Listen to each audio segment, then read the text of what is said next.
These synth solos blew me away when I first heard them. So I've compiled them into a list of kind of my top 10. I don't think I put them in any kind of order. I don't think I can put them in any kind of order, but I really want you to hear them. So I've got my engineer Ben here. You've seen him on other videos, and he's going to be manning the, what would you call it? The space bar, so we can hear these videos. Let's start with Queen, I Want to Break Free. Fire it, Ben. Okay.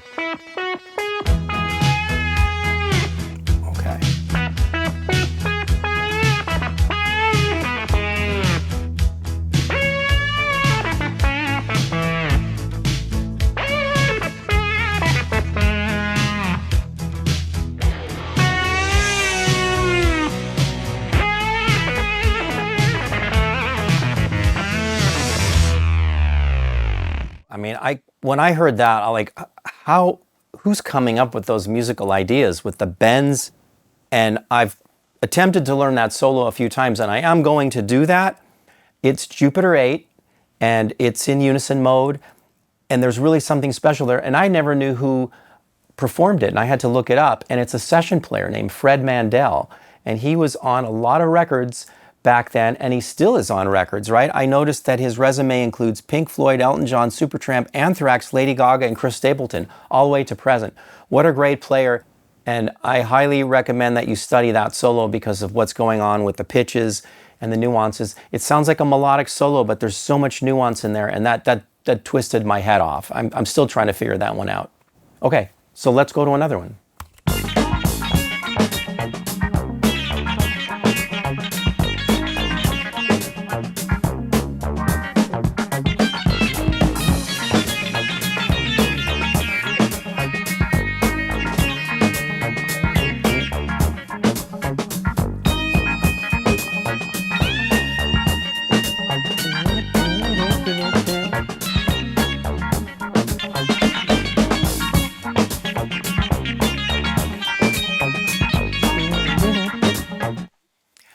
Classic Herbie Hancock. Like, if the bass sound wasn't enough, right, then I'm hearing a solo like this, a synth solo playing these funky like Herbie licks, and he's doing things as this thing evolves, like with the pitch bend and like the audio frequency modulation. And then there was a moment in it that happens later. Like, can we run to that moment really quick? Where there was an accident. I think this is how the story goes, that the pitch bend was sort of stuck up a little bit high. And so you'll hear it's out of tune, and then he bends it down and he keeps it in the track. Let's hear that.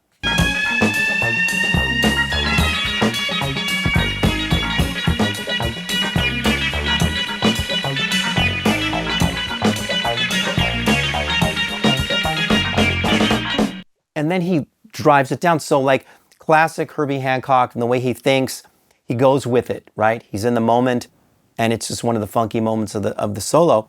Last thing, there was a bet, allegedly, this is how the story goes, that Herbie said that if this song is a hit to his manager, then you have to convert to Buddhism. You have to convert to Buddhism.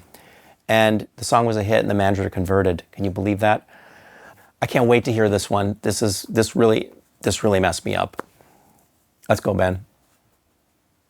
Aquatarkus.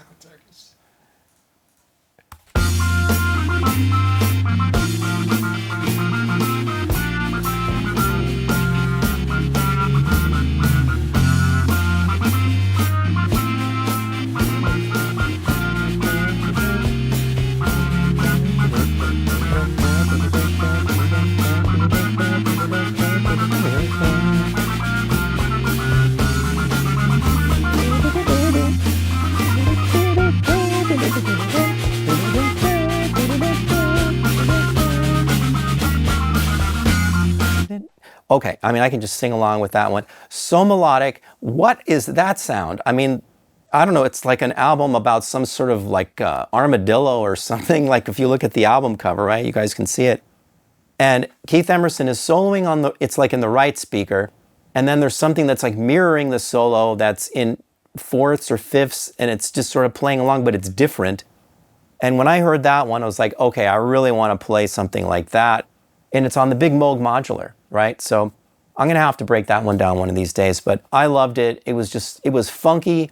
and it had these great lines, and I never could get it out of my head. Aquatarkus. Let's move on to Corea, Duel of the Jester and the Tyrant.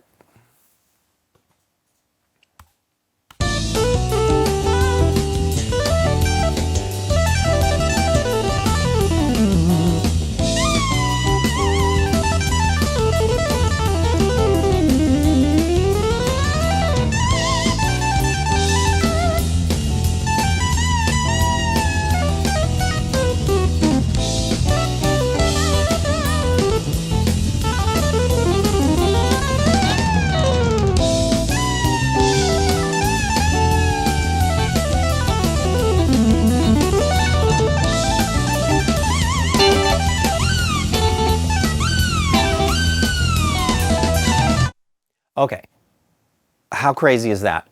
He's able to transduce what's going on in jazz to a synthesizer, like transduce like a microphone. It converts the sound to electric sound signal, right? Somehow, Corea, without any other influence, because this stuff was happening before there were too many other people doing this. We got to put ourselves in that time frame, right? And there's all of the influence and expression that was going on in jazz at the time, and he was able to pull it off. He was pretty much the leader, and I think everyone followed when they heard what he was doing in this time period.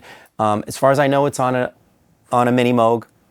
Master control, mastery of these two wheels, right? The pitch wheel to do those pitch ups, and then the vibrato. So give it all to Corea, and it makes me want to go back and study those lines and improvise like that again. It's really it's exciting to hear.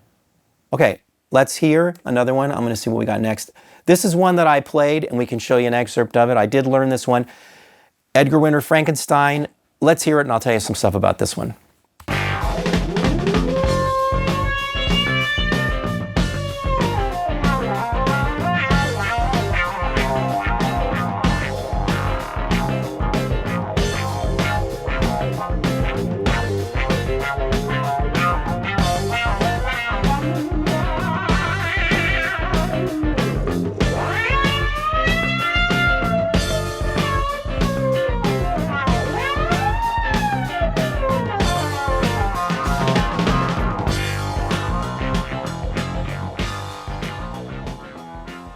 I mean, capturing the wah effect of a guitar. And I'll tell you, when I had to play this thing, Edgar Winter's hand must be pretty big, a lot bigger than mine. Some of those leaps and the fingering on it was near impossible. I mean, I just felt like it was like the stars were in alignment when I got the take to be able to play that solo.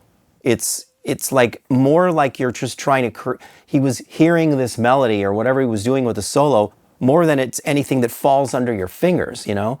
And that's really saying something, because most keyboardists, we find things that fall under the fingers and they're idiomatic to playing it. And so this solo really just bent me in that way. Like, wow, I can just hear things in my head and then sort of condition myself to figure it out and learn it. That's what I hear here, and that pumping wah throughout it, that's in rhythm. It's on an ARP 2600, the sound is great. And it's with the primitive old keyboard too, in pitch bender. And also Edgar Winter strapped it on his shoulder and came out on stage and dueled with it. And I think he even did that with the guitarist at the same time, back and forth. So I'll put a clip of my version so you can see what I did with it. And then be sure to check out Edgar Winter's vintage, original, you know, version of it, because that's the real thing.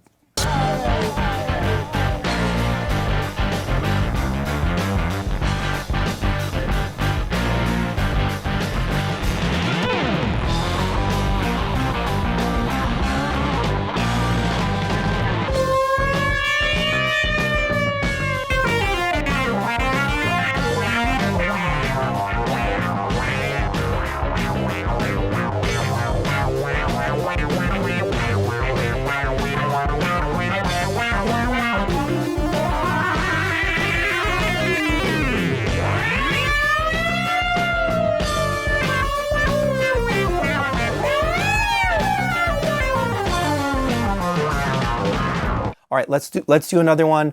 Joe Zawinul, Birdland. The very ending, it's nuts. Listen to this.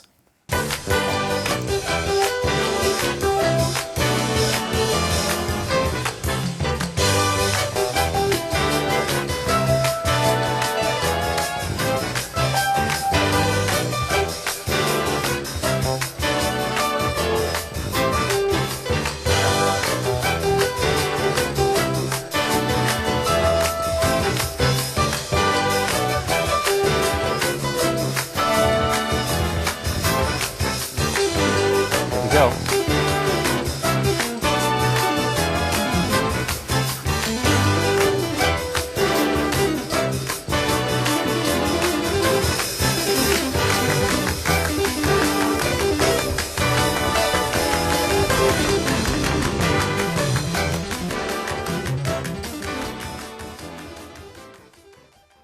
Okay, so on this one, I was like, did you really have to fade out right there when you were flying? Like, it was just anticipating like something ready to blow up. That's how it felt to me. And he was so melodic throughout the beginning. And that sound is really expressive. It doesn't even sound like a synthesizer in a lot of ways.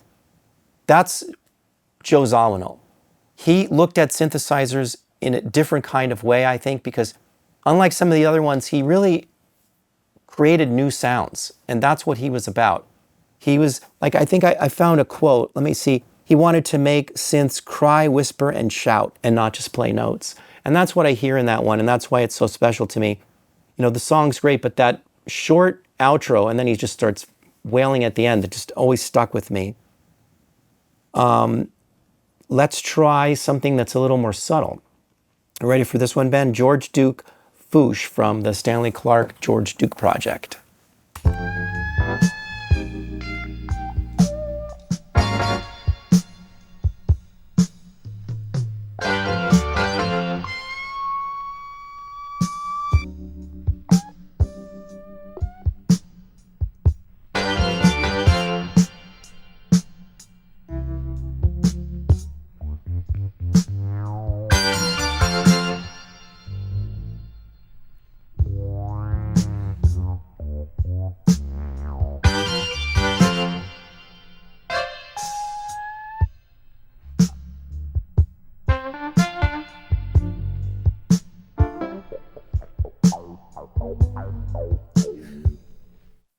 Dialogue, right? The band's talking to each other.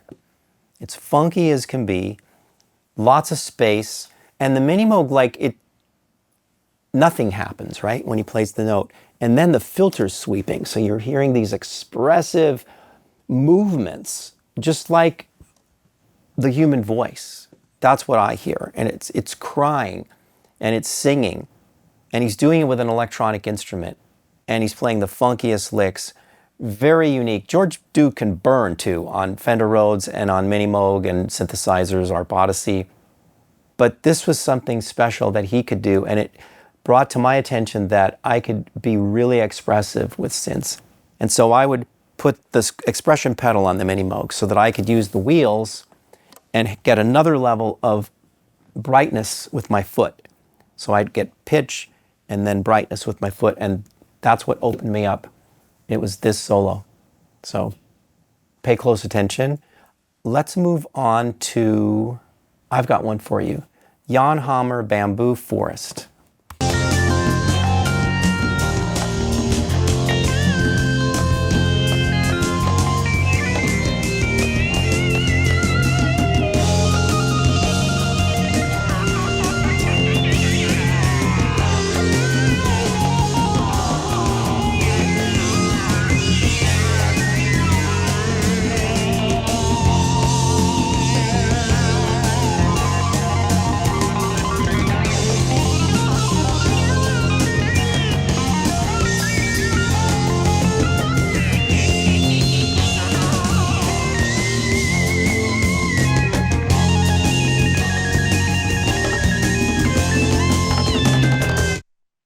Okay, sounds like a guitar, right? He's using guitar feelings. He played with Jeff Beck, one of the greatest guitarists to ever live, very influenced by the style of Jeff Beck, but also very influenced by playing with John McLaughlin in Mahavishnu Orchestra and playing with Jerry Goodman, who was a violinist. So there was a lot of Eastern influence in his scale choices and the flavors of what he did. So he was kind of combining guitar and this Eastern thing, and it kind of had like sitar flavors to it. And then with the nuances of the amplifier, the synthesizer kind of came to life, like because there was saturation in the sound and feedback and things like that I had never really heard somebody think of doing with a synthesizer. So another thing opened my mind up to plugging the synth into an amp, which is what synths were designed to do in the beginning. Now we're all plugging them into our DAWs, like we're trying to go in digitally now. But I think we're losing out on the life force that happens when you go through the air. So listen to this solo, see if it inspires you. Now I have something really special for you. This is a very unusual synthesizer solo, but I think it influenced a lot of synth solos afterward throughout the 80s and into the 90s because it became sort of this ideal for what a melodic synthesizer solo could be. And it really tells the story of the lyric. To me, it just like emphasizes that narrative and leaves you out on sort of a dissonant chord at the end. And that's what Steve Porcaro did with his song, Human Nature, performed by Michael Jackson. Let's listen to it. I'm telling you all this up front. I can't help it.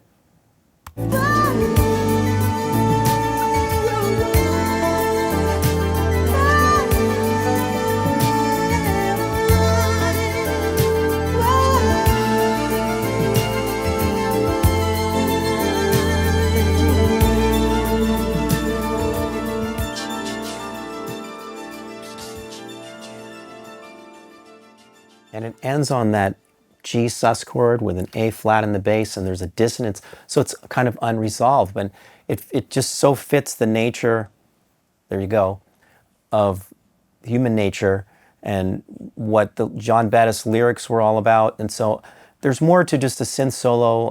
Like there's a lot of sort of just blowing of notes, but this was the benchmark, I think, for what you could really do. And Steve is just he's very sensitive and a great emotional writer, and his sounds just do that for me. And the way he used it, it's something really special. So think about that too when you have a moment in your song for a solo, that it just doesn't have to be notes or just the melody of the song or something that creates atmosphere and tells the story of the lyrics. And this does that better than anything that I've really ever heard on synth. What else do we have? Starship Trooper. Oh, we've got a ripping solo by Rick Wakeman on Starship Trooper with the band Yes. Let's go to it.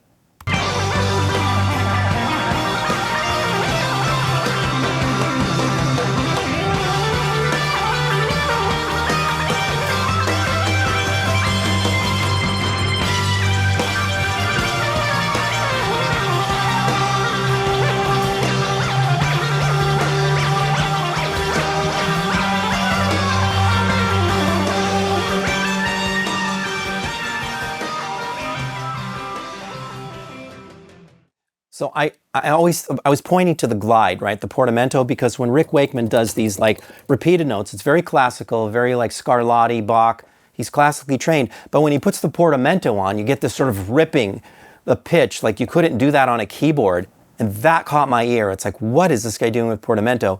The lines are really cool. Rick Wakeman wasn't in the band when the song came out originally on the Yes album in 1971, but when he was in the band, they opened up Starship Trooper. The back part of the song is called Würm, W-R-M, and Rick Wakeman would just go off on a tangent. And then I think the guitarist would interact with it. Steve Howe was the guitarist in Yes at the time. So something really different there with the portamento and the mini moog and sort of the character of Rick Wakeman, the way he solos he's a unique voice. And that's something about all of these. Each of these players has their unique voice and something they're trying to say. So we should all strive for that. Find our voice in the synthesizer and then find our way to express our voice based on what the song is about, right? Because that is what it's all about. So I hope you liked it. It's a blast from the past for me.